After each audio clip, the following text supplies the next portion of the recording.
आज की कक्षा में आपका हार्दिक स्वागत है। आज हम जानेंगे शास्त्रीय अनुबंधन के बारे में। पावलोव का शास्त्रीय अनुबंधन का सिद्धांत, Pavlov theory of classical conditioning, ये इसे हम इस रूप में जानते हैं। कंडीशनिंग क्या है? अनुबंधन ये क्या है? अनुबंधन वह प्रक्रिया है जिसमें एक प्रभावहीन उद्दीपन इतना प्रभावशाली हो जाता है कि वह गुप्त अनुक्रिया को प्रकट कर देता है। शास्त्रीय अनुबंधन को समझने से पूर्व यह जानना आवश्यक है कि मनुष्य में अन्य क्रियाएं होती हैं। कुछ जन्मजात होती हैं, जैसे सांस लेना, पाचन, दौड़ना और देखना, ये अनुक्रियाएं होती हैं आदि, तथा कुछ मनोवैज्ञानिक इसलिए होती हैं, जैसे कि पलक झपकना, लार आना आदि। इन्हें अनुबंधन क्रियाएं भी कहते हैं। शास्त्रीय अनुबंधन का सिद्धांत इवान पेट्रोविच पावलोव द्वारा 1904 में प्रतिपादित किया गया था। इस सिद्धांत के अनुसार अस्वाभाविक उद्दीपन के प्रति स्वाभाविक उद्दीपन के समान होने वाली अनुक्रिया शास्त्रीय अनुबंधन है। अर्थात उद्दीपन और अनुक्रिया के बीच साहचर्य स्थापित होना ही अनुबंधन है। उद्दीपन होता है स्टिमुलस और अनुक्रिया होती है रिस्पांस। अगर हम कोई स्टिमुलस दें और उसके अनुसार रिस्पांस आए, अगर ये एक कंडीशनिंग, एक बॉन्डिंग इसमें बन जाती है और बार बार उस स्टिमुलस से हमें वही रिस्पांस प्राप्त हो, उसी स्थिति को, उसी पल को, उसी अनुबंधन को हम शास्त्रीय अनुबंधन कहते हैं। प्रयोग, पावलोव ने एक कुत्ते के ऊपर प्रयोग किया। उन्होंने कुत्ते की लार ग्रंथि का ऑपरेशन किया और उस लार ग्रंथि को एक ट्यूब द्वारा कांच की बोतल से जोड़ दिया, जिसमें लार को एकत्रित किया जा सकता था। मैंने आपको पिछले वीडियो में बताया था कि इवान पावलोव कौन थे? एक फिजिशियन थे, एक डॉक्टर थे। तो उन्होंने स्वयं ये कार्य किया, कुत्ते का ऑपरेशन किया और उसकी लार ग्रंथि को ट्यूब द्वारा कांच की बोतल से जोड़ दिया और उसमें क्या था? लार को एकत्रित किया जा सकता था। इस प्रयोग में कुत्ते को खाना दिया जाता था, तो खाना देखते ही कुत्ते के मुंह में लार आना प्रारंभ हो जाती थी। खाना देने के पूर्व घंटी बजाई जाती थी और घंटी के साथ ही खाना दिया जाता था। इस प्रयोग को कई बार दोहराया गया। तत्पश्चात एक बार केवल घंटी बजाई गई, किंतु भोजन नहीं दिया गया। इसके पश्चात भी कुत्ते के मुंह में लार आनी प्रारंभ हो गई। तो कैसे हुआ ये देखिए। कुत्ते ने भोजन को देखा। इस चित्र में दिखाया जा रहा है कि कुत्ता भोजन को देख रहा है। कुत्ता भोजन को देख रहा है और उसके मुंह में लार आ रही है। दूसरे चित्र में हम ये देख पा रहे हैं कि घंटी बजाई जा रही है, तो कुत्ते में कोई अनुक्रिया नहीं है, कोई भी रिस्पांस घंटी के लिए नहीं है, मात्र वो एक अलर्ट हो जाता है। फिर तीसरे चित्र में हम ये देख पा रहे हैं कि घंटी बज रही है और भोजन मिल रहा है और कुत्ते के मुंह में लार आ रही है। और बार बार हमने इस तीसरी प्रक्रिया को दोहराया। घंटी बजाई और कुत्ते के मुंह में लार आई, उसको भोजन दिया। घंटी बजाई और भोजन दिया, कुत्ते के मुंह में लार आई। और चौथी, जब ये बार बार हमने कर दिया और हमने ये निश्चित हो गया कि अगर हम अब घंटी बजाएंगे तो लार ही आएगी, तो ये एक अनुबंधन स्थापित हो गया। अब घंटी बजाई जा रही है चौथे चित्र में और घंटी से ही कुत्ते के मुंह से लार टपक रही है, जबकि दूसरे चित्र में भी घंटी बजाई और लार नहीं टपकी। तो इस चित्र में ऐसा क्या हो गया? इस चित्र में वो शास्त्रीय अनुबंधन स्थापित हो गया। ये देखिए, इसको यहां भी हम देख सकते हैं। ये देखिए फूड है ना, और फूड से क्या होता है? कुत्ते के मुंह में ये लार आ रही है। और जब घंटी बजाते हैं, डिंगिंग बेल, तो कोई रिस्पांस कुत्ते से नहीं मिलता, मात्र कुत्ता अलर्ट हो जाता है कि ये घंटी क्या बजी। फिर जब हम घंटी बजाते हैं और भोजन देते हैं तो कुत्ते के मुंह में क्या होता है, लार आ जाती है।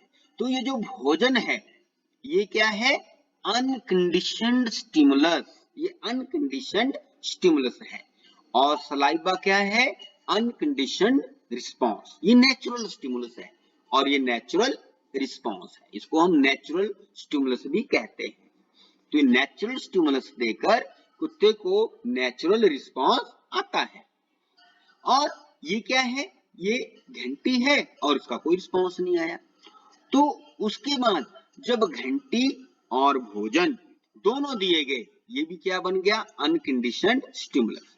फिर हमें क्या प्राप्त हुआ, सलाइवेशन, कुत्ते ने लार टपकाई, वो भी क्या है, अनकंडीशनड रिस्पांस, क्योंकि भोजन दिया गया हमने, लेकिन किसके साथ दिया, घंटी बजाने के बाद दिया।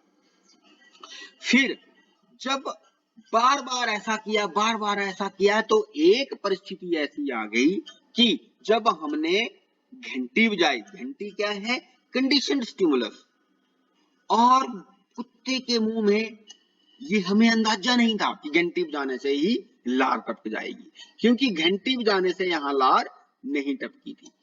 तो जब हमने घंटी बजाई तो कुत्ते के मुंह से लार टपकी, और ये कौन सा रिस्पॉन्स था, ये था कंडीशनड रिस्पॉन्स। तो इस परिस्थिति को ही हम बोलते हैं शास्त्रीय अनुबंधन। इस संपूर्ण प्रक्रिया को इस प्रकार से स्पष्ट किया जा सकता है। भोजन ये क्या है, स्वाभाविक उद्दीपक है, अनकंडीशनड स्टिमुलस है, और लार क्या है, स्वाभाविक अनुक्रिया, अनकंडीशनड रिस्पॉन्स। घंटी की आवाज क्या है, अस्वाभाविक उद्दीपन, और भोजन दोनों दे दिया, स्वाभाविक उद्दीपन, दोनों इकट्ठा करके दे दिया हमने, तो क्या हुई, स्वाभाविक अनुक्रिया। तो इससे क्या मिली हमें, स्वाभाविक अनुक्रिया मिली, अनकंडीशनड रिस्पॉन्स आया, क्योंकि कौन था स्वाभाविक उद्दीपन उसके साथ दिया गया। फिर जब बार बार इस प्रक्रिया को दोहराया गया तो अंत में क्या किया गया, घंटी की आवाज दी गई, जो क्या था, एक अस्वाभाविक उद्दीपन था, और उससे लार आ गई कुत्ते के मुंह में, और वो क्या थी, अस्वाभाविक अनुक्रिया। तो हमने क्या पाया, अस्वाभाविक उद्दीपन से भी अस्वाभाविक अनुक्रिया को हम प्राप्त कर सकते हैं। ये मैंने इसका फुल अब्रिविएशन लिखा है, UCS means unconditioned stimulus, conditioned stimulus, unconditioned response and conditioned response. तो ये हमने प्रयोग किया, और इस प्रयोग के अनुसार यदि स्वाभाविक उद्दीपन के साथ अस्वाभाविक उद्दीपक दिया जाए और इसकी पुनरावृत्ति अनेक बार की जाए तो भविष्य में स्वाभाविक उद्दीपन के हटाए जाने पर भी अस्वाभाविक उद्दीपन से ही वही अनुक्रिया होती है जो स्वाभाविक उद्दीपन के साथ होती है। इसी को हम बोलते हैं शास्त्रीय अनुबंधन, क्लासिकल कंडीशनिंग। शास्त्रीय अनुबंधन को कौन कौन से ऐसे कारक हैं जो प्रभावित करते हैं, आइए देखें। सबसे पहले प्रेरणा। प्रेरणा जितनी अधिक होगी प्राणी उतना ही शीघ्रता से अनुबंधन स्थापित करेगा। पहले तो प्रेरित होना चाहिए व्यक्ति, तो जितना अधिक प्रेरित होगा उतना ही जल्दी वो कंडीशनिंग स्थापित हो जाएगी। दूसरा है समय की सन्निकटता। स्वाभाविक एवं अस्वाभाविक उद्दीपकों के बीच अधिक समय अंतराल नहीं होना चाहिए। यदि समय अंतराल अधिक होगा तो अनुबंधन स्थापित नहीं होगा। जैसे मैं ऐसे समझा रहा हूं आपको, मान लो हमने घंटी बजाई और समय अंतराल ज्यादा कर दिया, फिर उस घंटी का जो प्रभाव है वो कम हो गया और फिर हमने उसको भोजन दिया, तो वो घंटी के साथ भोजन का कंडीशनिंग नहीं हो सकती। और हमने भोजन दे दिया और बाद में घंटी बजाई, तब भी वो उसकी कंडीशनिंग नहीं हो सकती। इसलिए समय की सन्निकटता का होना अति आवश्यक है। उसके बाद पुनरावृत्ति। अनुबंध स्थापित होने के लिए स्वाभाविक एवं अस्वाभाविक उद्दीपकों की लगातार पुनरावृत्ति होनी चाहिए, बार बार दोहराया जाना चाहिए। नियंत्रित वातावरण। शास्त्रीय अनुबंध द्वारा सीखने के लिए वातावरण को नियंत्रित करना अति आवश्यक है। अगर बीच में शोर हो, ये बीच में दूसरी क्रियाएं चल रही हो, तो वो कंसंट्रेशन नहीं बनेगी, वो एकाग्रता नहीं बनेगी और आपको ऐच्छिक परिणाम प्राप्त नहीं होंगे। इसलिए वातावरण को नियंत्रित करना अति आवश्यक है।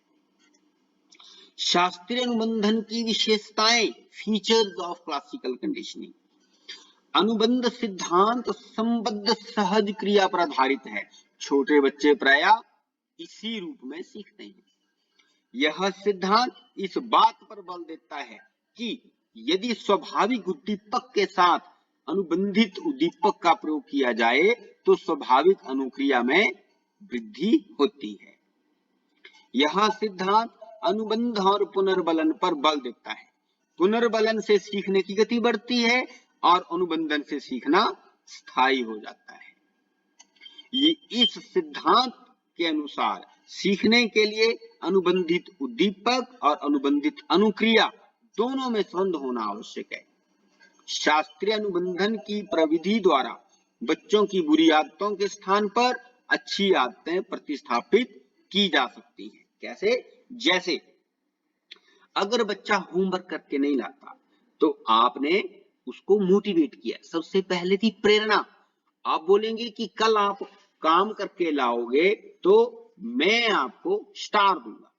तो स्टार क्या है? बच्चे के लिए एक प्रेरणा है, आप एक स्टिमुलस दे रहे हैं बच्चे को, और बच्चा जाके काम कर रहा है और दूसरे दिन आप स्टार दे रहे हैं और उसकी तारीफ कर रहे हैं। इससे क्या हो रहा है? बच्चे को मोटिवेशन मिल रही है। जब आप बार बार ऐसे करेंगे तो बच्चा होमवर्क करना सीख जाएगा। उसी प्रकार मान लो एक बच्चा जो है वो गाली देता है और गाली के साथ आप बच्चे को टोकते हो, रोकते हो कि गाली देना बुरी बात है और गाली नहीं देनी, आप उसको दंड देते हो। उसको पता लग जाता है कि अगर मैंने गाली दी तो मुझे दंड मिलेगा, तो उसका एक कंडीशनिंग हो जाएगी। तो उसको पता लग जाएगा कि गाली भी दी मैंने तो मुझे दंड दिया जाएगा, इसलिए वो गाली देना हटा देगा, बंद कर देगा, गाली देना बंद कर देगा। तो इस प्रकार अध्यापक कक्ष में बच्चों की बुरी आदतों को सुधार सकता है और उसकी जगह अच्छी आदतें प्रतिस्थापित कर सकता है। शास्त्रीय अनुबंधन के सिद्धांत की कमियां, ड्रॉबैक्स। यह सिद्धांत पशुओं पर प्रयोग करके प्रतिपादित किया गया है और बालकों पर प्रयोग करके इसकी पुष्टि की गई है। अतः यह परिपक्व मनुष्यों की सीखने की प्रक्रिया पर पूर्ण रूप से लागू नहीं होता। इस सिद्धांत में मनुष्य को एक जैविक मशीन माना गया है और उसके सीखने की प्रक्रिया को एक यांत्रिक प्रक्रिया माना गया है। इसलिए मनुष्य के चिंतन एवं तर्कपूर्ण सीखने की प्रक्रिया की यह व्याख्या नहीं करता। अनुबंधित अनुप्रक्रिया द्वारा सीखना स्थायी नहीं होता। जैसे ही वो अनुबंधन हट जाता है तो वो डीलर्न हो जाता है, दोबारा से वो समाप्त हो जाती है, जो सीखा गया है वो समाप्त हो जाता है। अनुबंधन की, जैसे मान लो बच्चे को सुधारा कि बच्चा गाली नहीं देगा, लेकिन अगर फिर बच्चे ने गाली दी और हमने उसको दंड नहीं दिया तो उसको पता लग जाएगा कि अब मुझे दंड नहीं मिलता, तो वो फिर से गाली देना शुरू कर सकता है। अनुबंधन की प्रक्रिया कुछ विशेष परिस्थितियों में ही होती है, जबकि सीखने की प्रक्रिया स्वाभाविक रूप से हमेशा चलती ही रहती है। यह सिद्धांत मनुष्य की सीखने की प्रक्रिया की सही व्याख्या नहीं करता। तो ये इसकी कुछ कमियां थी। तो आज हमने जाना कि अनुबंधन, शास्त्रीय अनुबंधन का सिद्धांत क्या है, ये किसने प्रतिपादित किया, इस सिद्धांत को किस प्रयोग के आधार पर प्रदान किया गया था, प्रतिपादित किया गया था, इस सिद्धांत की मुख्य कॉन्सेप्चुअल फ्रेमवर्क क्या है और इस सिद्धांत की मुख्य विशेषताएं क्या हैं और इस सिद्धांत की मुख्य कमियां क्या हैं और हम इसको कैसे कैसे प्रयोग कर सकते हैं। एक बात मैं आपको और बताना चाहता हूं, मान लो जैसे मैंने आपको एक बिल्ली का प्रयोग पिछले वीडियो में बताया था। अगर हमने उस धारणा को हटाना है तो एक व्यक्ति जब जा रहा होता है किसी काम से तो एक बिल्ली गुजारेंगे उसके रास्ते से, लेकिन उस काम को बना देंगे जिस काम के लिए वो जा रहा है वो काम उसका सफल होना चाहिए। फिर दोबारा फिर से ऐसा करेंगे और उसका काम बन जाएगा। फिर तीसरी बार और करेंगे फिर उसका काम बन जाएगा। फिर बार बार कुछ समय तक करेंगे और उसका काम वो बन जाए। तो एक समय ऐसा आएगा जब बिल्ली गुजरेगी तो वो रुकेगा नहीं, वो चला जाएगा। उसको पता लग जाता है कि बिल्ली गुजरने और मेरे काम होने या ना होने का इसमें कोई संबंध नहीं है, और वो चला जाएगा। तो उसकी वो कंडीशनिंग हमने डी कंडीशन कर दी, वो हटा दी।